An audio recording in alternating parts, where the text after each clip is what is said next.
Welcome back into End Zone Insights. I am your host, Darius Fitzpatrick, and we're going to be doing something different this time. We're going to be putting some videos out on YouTube now. This is something we're going to start doing here, and I am really excited about this. I've been wanting to do this for a while. I haven't been able to, but now I'm going to be able to post both on Spotify and on YouTube. And if you guys are seeing this now, please check out my Spotify channel, End Zone Insights. Please check it out. That I really appreciate it. That really would help me out. But now I really just want to get into some news involving the NFL because this month has been really busy for me, so I haven't been able to really check up with anything involving the NFL or in college football, which I did say I would be going into more. But let's start off with the NFL because I feel like that's the most relevant at this point in time with the NFL draft coming up. And I want to talk about the recent controversy between quarterback Fernando Mendoza of Indiana and quarterback Ty Simpson of Alabama.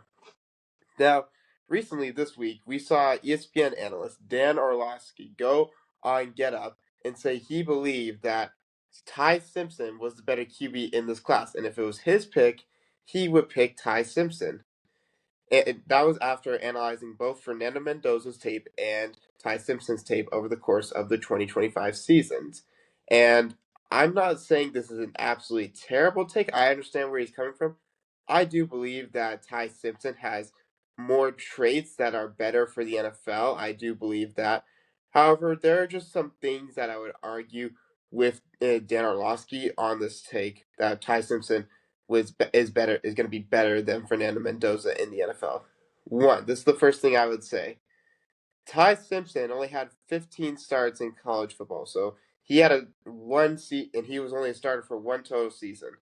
That is a big concern for me. Am, I have a huge concern knowing that the quarterback that we have was only able to have one season as a starter in college football. Now he was pretty efficient in that one season, but this is the thing that we've noticed in the last few years is that quarterbacks who only start in college football for one season do not do that well in the NFL. That was kind of why I was hoping Trinidad Chambliss would win his trial because I didn't think he would do good with only having one season of college football or D1 college football under his belt. Because if you look at this, I'm going to give you two examples: Mitch Trubisky and Anthony Richardson. What happened in their careers? Anthony Richardson, his career is just a mess right now. He had the worst completion percentage in the last 25 years with the Indianapolis Colts, and things have just not gone well for him with Indianapolis.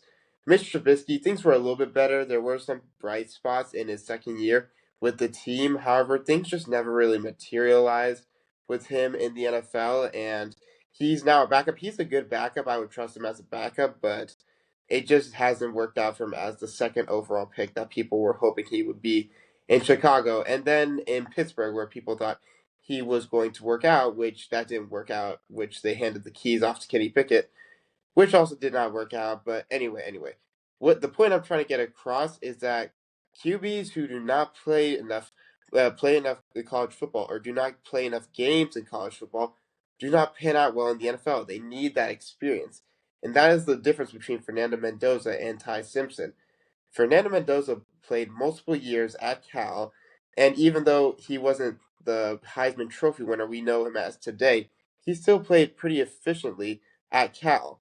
And then he goes to Indiana, starts a full another season there, and plays absolutely amazingly there, winning the Heisman Trophy. And so that's the big thing that I'm looking at, is that he had significantly more time to develop in college football into the quarterback he is today. You also look at the fact that Ty Simpson, he got worse as the season progressed. Now, I'm not blaming it all on Ty Simpson. There was, on the offensive side of the ball, nothing was really working for him. There was no run game. The offensive line was not good. And then you look at the fact that the receivers were not progressing the way that we thought they would have. Ryan Williams really regressed this season. It was just a complete mess offensively, and Ty Simpson held that down. But then when he didn't do so well, when he started to regress later in the season, you started to see a slippage from the offense, and that was clearly shown in that Georgia game in the last game of the season when the team could not score at all. They couldn't do anything until the last quarter where they scored one touchdown. And so you look at the fact that and then you look at the final game that they had where they played Indiana, where he played awful. And I know people say, well, he got hurt. He didn't get hurt until the second half. The entire first half, he was not playing well at all to the point where Indiana could not. Indiana was just doing whatever they wanted on the defensive side of the ball, and Ty Simpson was just there. He couldn't do anything. There's nothing that Ty Simpson could do, and I think that's the big difference between him and Fernando Mendoza. As I look at their floors, if you look at some of Ty Simpson's worst games, Fernando Mendoza's worst games are significantly better than Ty Simpson's worst games. And you look at the fact that I know people point to the Ohio State game where Fernando Mendoza, it took him a minute to get there, and they only scored 12 points. But I'm going to bring it back to that Georgia game. Georgia did not have that great of a defense this year. It took a step down in terms of what we know the Georgia defense is to be. And so if you look at that, and then you take along the fact that not Ty Simpson, Fernando Mendoza went up against the number one of the top three defenses in the entire nation, and even though it was not a lot on the scoreboard, you could see throughout the game he played impressively well and and the defense could not really stop what he was able to do. And so I was really impressed with Fernando Mendoza in that game, especially the toughness, because you could tell he was dealing with something in that game, while Ty Simpson wasn't in that Georgia game. And so I think that's the big thing, is like they have Fernando Mendoza's floor is significantly higher than Ty Simpson's floor, and I feel like there's a much bigger bust category for Ty Simpson than there is Fernando Mendoza. And Fernando Mendoza is a lot more fleshed out, and he played a lot better this year in 2025 than Ty Simpson. So I'm not saying it's a terrible take by Dan Orlovsky. I can understand. I mean, Josh Allen wouldn't be Josh Allen if the Buffalo Bills didn't believe in that potential he had. But I just don't believe that Ty Simpson should go ahead of Fernando Mendoza in the NFL draft. And I think the Raiders think that as well, because it was reported by Bleacher Report that the Las Vegas Raiders are already giving letting Fernando Mendoza learn the offense. So they're kind of already tipping their hand on who they want in this NFL draft. And I understand that. If you know the guy you're going to take, the entire world knows they're going to take Fernando Mendoza. Might as well just get him started on what they want on their offense and stuff. It makes perfect sense. But now I want to transition into where Ty Simpson could go. And this is also an article written by Bleacher Report stating the top five most likely teams that Ty Simpson will go. And it listed the New York Jets, the Cleveland Browns, Los Angeles Rams, why am I blanking out here? The Pittsburgh Steelers, and then you got the Arizona Cardinals. If I was Ty Simpson, 3 out of 5 of those teams I am fine with. Those 3 teams are the Rams, the Steelers, and the Cardinals. If I'm Ty Simpson, I am not wanting to go to the Jets or to the Browns, because if you look at what's happened these last 2 years with those teams, or in just the last decades with those teams, they have not been able to develop quarterbacks at all. As I said, I felt like Ty Simpson needs some development in the NFL, and I don't believe that either one of those teams can develop a quarterback well enough. And sorry if there's a little bit of shaking within the video quality. It's a little bit of a weird setup today. Sorry about that. But anyway, I'm just gonna get back to it. I believe that Ty Simpson should have gone back for another year of college football, and he didn't. And I understand that you don't want to lose this draft stock that you have, but I still think he should have gone back for more experience. But now that means he's gonna need a head coach that can truly develop him. And if I look at the head coaches, for the New York Jets, you got Aaron Glenn, who's on the hot seat, who wasn't able to get a single interception, despite the fact he is a defensive coach. You really need to get your side of the defensive. If you're a coordinator and you take a head coaching job, you need to get your side of the ball right. That's the big thing, or at least show the potential that it could be right. They did not show that at all. There was an awful defense last year, and it was an awful offense. I don't trust him to develop the offense, and wouldn't trust him to develop Ty Simpson correctly. And so I hope that for Ty Simpson's sake, he does not go to the Jets, and I really hope he doesn't go to the Browns either, just because I trust Todd Monken a little bit more than Aaron Glenn, but there's still that worry, especially with what happened with Derrick Henry this last year. and where he wouldn't give him the ball. And you also look at the fact he's an older head coach, and the team around him is not that great. And also, I just look at the fact that they have not been able to get a single quarterback right outside of Baker Mayfield these last few years. And so I do not trust them to develop Ty Simpson because I do believe Ty Simpson requires some time to develop in the NFL. And I just don't believe that this team is going to be able to do that. Now, I will say, the Los Angeles Rams, that's a given. Everyone knows that the Los Angeles Rams would be able to develop Ty Simpson in the NFL. And you also look at the Pittsburgh Steelers. I did say I didn't like the Mike McCarthy hiring, but I do think the Steelers' offense will be a lot better in 2025 than it was in 2026 than it was in 2025 under Mike McCarthy. And I believe that if you look at what Mike McCarthy's been able to do with his quarterbacks, most recently Dak Prescott, he has been able to develop these quarterbacks to the point where they're MVP candidates. And so I would trust Mike McCarthy a lot to develop Ty Simpson. And so I believe that would be a really good spot for Ty Simpson. And finally, the Arizona Cardinals. Now, I know some people may be wondering, why would I be saying that? Well, because I believe in Mike LaFleur's potential as a head coach in the NFL. I know it's going to take some time for him to develop, and he is probably going to make a few mistakes in his first few years. But I believe in the potential, and I've seen what he's been able to do as the offensive coordinator with the Rams, and I've also seen where he's been able to learn from. You see, he learned with Kyle Shanahan, and he learned from Sean McVay, two of the all-time, not all-time, but two of the great masterminds in the NFL. And so I'm not 100% sold on him, but I also look at the fact they have Trey McBride, and then they have why am I blanking? They have Wilson. I can't remember his first name, but Wilson. They have both those guys on the offensive side of the ball, so they have some pieces to help themselves. And so I believe that there's a chance that if he goes to Arizona, he can turn out well. I'm not 100% sold on it, but I believe there's the potential for it to work out. But that would mean that he would have to fall into the later rounds, or that the Arizona Cardinals would have to trade back up into the first round because he's not going in the top few picks. If he does, that would be absolutely ridiculous. I don't believe that he showed enough in college to be one of those top few picks. Well, I'm going to take a quick pause here. We'll be back in 1 second. And I'm going to transition into college football to talk about which 5 teams in college football are under the most pressure in 2026.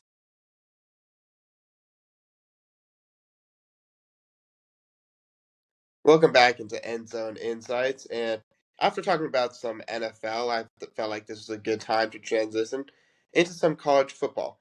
And I know it's a little bit early, but I felt like this was a good time to talk about some of the top 5 teams in college football who are under the most pressure in 2026. Now, I know I'm going to start this list with my number 5, which is Texas. I know some people are going to be like, why are they not like number 1 or number 2 on the list? Well, the main reason I put them at number 5 is because I'm thinking of the fact that if worse comes to worse, will Steve Sarkisian get fired if they cannot reach the national championship game? I don't believe he will, but I still do think about the fact that there is a chance. We didn't think about that last year with James Franklin at Penn State, and look where he is now. Then again, that still came as a big shock to people, and usually that type of stuff doesn't happen. And so I don't believe that he's going to get fired, but I do think if he doesn't at least get close to not even close, if he doesn't make it to the national championship game, then some questions are going to arise because Texas, for the last few years, has been able to produce some really good players and has been able to compete with some of the best teams, but yet they never are able to come out on the other side of things. They always lose in the end of these games. You go to Ohio State against Georgia. They haven't beat Georgia once. They played them 3 times. They're 0-3 against Georgia since they joined the SEC. And then you look at the fact that they also lost to Washington. Whenever they go against these top-ranked opponents, they always seem to lose. Steve Sarkisian has not done well when he's gone against top 10 opponents, especially in these big game matches. And so I'm looking at that fact that Texas is probably, if they cannot reach it this year, especially with Arch Manning, he's going to be developed this year. They have a revamped offensive line compared to last year because last year their offensive line was not great at all. It was one of the worst offensive lines they've had in school history. And so they revamped that. They have a revamp. They're going to have a revamped running game, which will help out Arch Manning a lot. They got one of the best running backs in the transfer portal this year, and they also spent $40 million in the transfer portal this year. So there's a lot working in Texas's favor to help them out in order to get to the national championship game. But I still believe that this team has some flaws that could prevent them from doing it. I'm just worried at the fact that they have so much turnover from this roster that will they be able to develop in a way that they are able to click instantly once they get on the field? And that's the big concern with me. I don't know if they truly are going to be able to do that, but I still do believe that Steve Sarkisian can get them to the game. But I believe that if they cannot, then questions will start to arise on whether he can truly do it, and he could lose his job not this year, but potentially even next year. Next, I'm going to my number 4, which is the USC Trojans. And there's some positive vibes going on with USC right now. And this is a little bit more personal to me because I live in California. And honestly, California is not as big of a football state as other states are, especially considering the fact that USC is our only competent college football team. Most of our college teams are either just average, they play at a D2 level, or they're just not good at all. I'm thinking of Berkeley and I'm thinking of UCLA, Stanford, just at average, looking for new head coaches. All three of them were looking for new head coaches this year. USC has been the only competent one and the only one with historical value to the football world. But if you, but I also wanted people to remember that historical value. And Lincoln Riley, people thought, hey, yeah, he could finally restore that historical value that people were hoping for with USC because it has been a while since they've had that. It's a historical school for football, and that's what people expect for them to be competing for national championships. And at first, it started out great. They were able to compete in the Pac-12 championship game against Utah and nearly made the college football playoff. Had they beat Utah that year or had a competent defense, they would have made the college football playoff when it was only 4 teams. And so, but ever since then, things have just gone downhill. And this is year 5 now with Lincoln Riley. And they brought him in and they're paying him like he's a national championship winning head coach. But he hasn't even made the playoffs.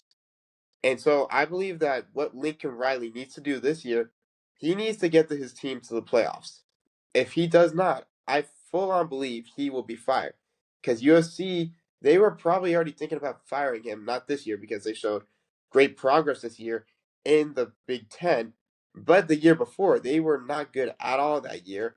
And so there was probably some concern from USC on whether he could truly do it or not, whether he was truly the answer to solving their problems on the football field. That was the thing.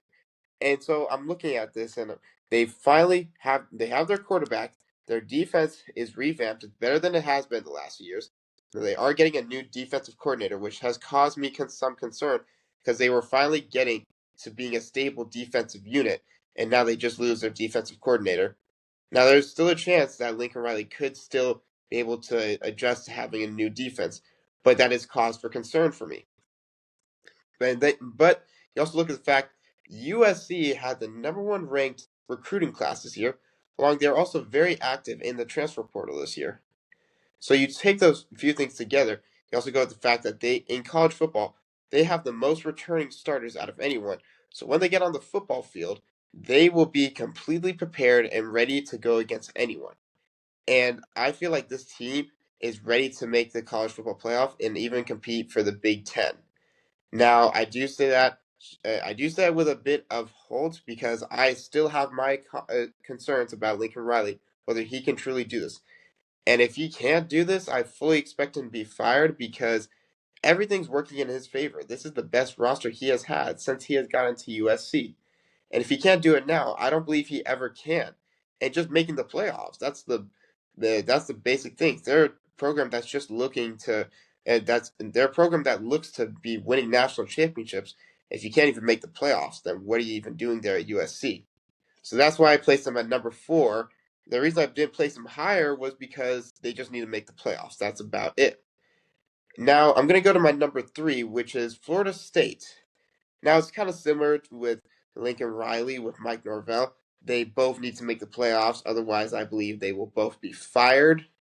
But I do look at the fact that Lincoln Riley has a little bit more leeway because is coming off a really good season this year, and his buyout's a little bit bigger than Mike Norvell's. But Mike Norvell hasn't even had above 500 record these last few years. He had that really good year in 2023 when he went undefeated in the regular season. Then he followed it up with a 10-2 season and then a 5-7 season. You also look at the fact the offensive side of the ball, it was really good last year. They were a top 10 offensive unit.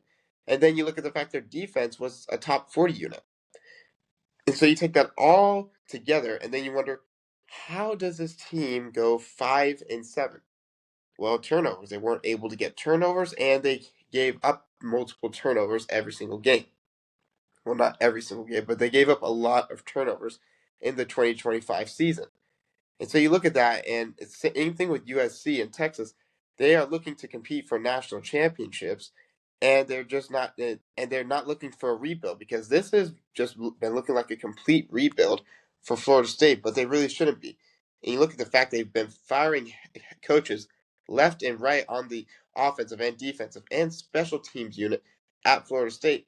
But one thing has stayed constant: Mike Norvell. He's still there, and people were looking at him like he should be fired already because at the end of the 2025 season, it looked like he could lose to anyone.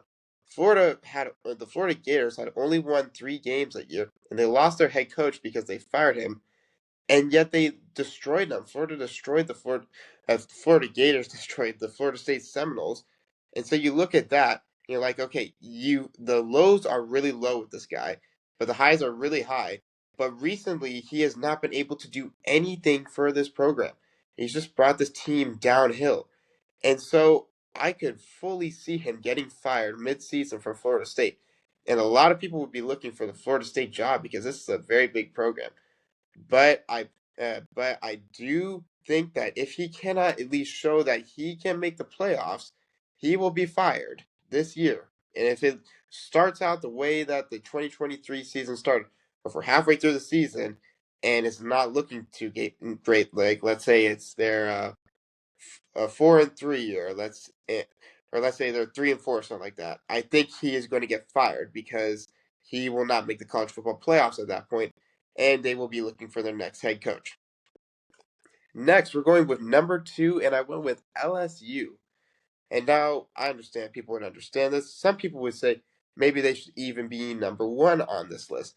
Now I completely understand you. They were the most drama-filled team in 2025. And you look at the fact that they fired Brian Kelly, which I completely agree with, and then you look at the fact that they spent so much. They still are paying Ed Orgeron, Brian Kelly, and now Lane Kiffin all that money, and then they spent $40 million on the transfer portal to get new players for Lane Kiffin. Now I do believe that Lane Kiffin can develop these players. He's done really well in the transfer portal. He is a transfer portal genius, as we saw at Ole Miss. But you also have to look at what's going on around him. The entire world is rooting against LSU. That's just a fact. Unless you are an LSU fan, you are going to be rooting against LSU and rooting for Ole Miss to come out on the other side. Especially when considering the fact that Ole Miss, they nearly made the national championship game without their head coach, which was incredible. I was actually watching that game and I was rooting for Ole Miss to win that game because I really felt bad for them after they lost their head coach. So I was really, so I do believe that every single fan, if you're not an LSU fan, is rooting against LSU this year. And you look from LSU, the school's perspective, they spent millions and millions of dollars on this football team, and they haven't been able to do anything. And they've spent so much this offseason that if Lane Kiffin can't even make the playoffs, there will be some heated concerns. I don't believe he's going to get fired in year 1 because they can't, because they spent so much money, they have to see this thing out. But if he cannot at least even make the playoffs, then some concerns are really going to arise on whether he can truly do it, because people will be like, okay, you were able to build an incredible roster at Ole Miss.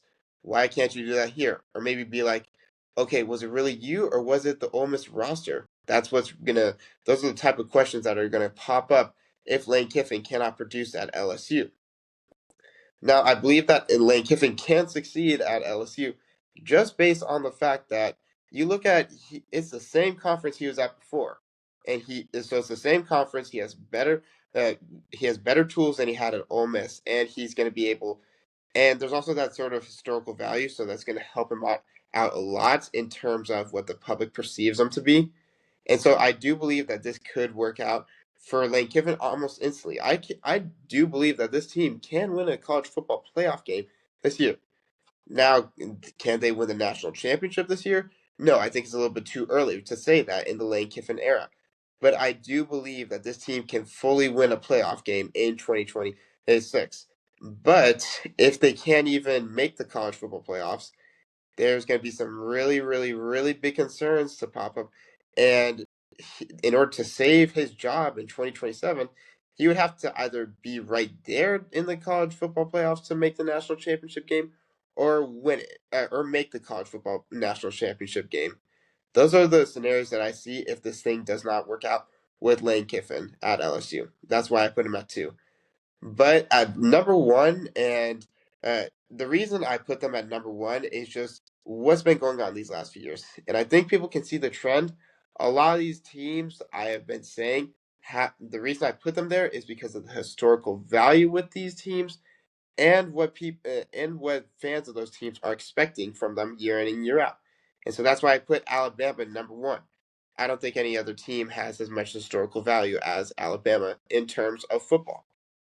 And and you look at the fact that Kalen DeBoer, by no stretch of means has he done bad at not LSU at Alabama, but it's just not the Alabama way. He has a 20-8 record at Alabama, and most coaches would be praised for that if you went to school like maybe Iowa, you go to Berkeley, places like that, and maybe not even Iowa. Actually, no, Iowa. Yeah, you go to schools that might not be always competing for playoffs, and have a coach who's been able to put you in that position. They would be praised at those places, but that's not Alabama. Alabama is looking to compete for a national championship game every single year. But then you look at the fact that Nick Saban was able to win 7 national championship games at Alabama and was able to make Alabama the most feared team in the nation for decades. And these last few years, that fear has gone away almost instantly. Teams don't fear Alabama like they used to. They're seeing them like, okay, they're a tougher team, but we can get them. They're gettable. That was not what Alabama used to be. Alabama would be like, oh shoot, we have to play Alabama this week. Okay, we can't possibly beat them.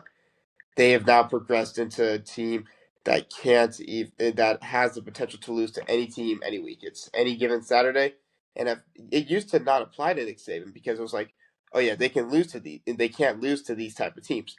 That now applies to Alabama because you look at the fact that yes, they have done well, but if you look at the games they have lost, they lost to a bad Oklahoma team in 2024. They also were very close to losing to Auburn.